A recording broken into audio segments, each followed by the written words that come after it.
Il-minuta tibda issa. Joyce Camilleri, artista.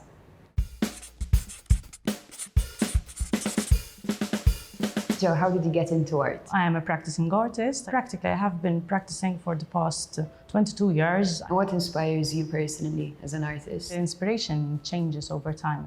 There was a time when I was very much inspired by the human form as well. And what's your favorite method? Quite mixed. I'm not really very disciplined when it comes to technique, but it is more about doing a process, running the process, seeing what is happening in front of you, and then start realizing where you should go.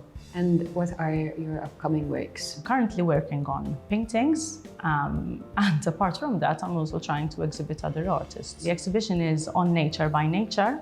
The two artists, Sean Kavanagh and James Prosick, their theme is very much around nature, and they were naturally inclined to work in that way. So that is why it's on Nature by Nature.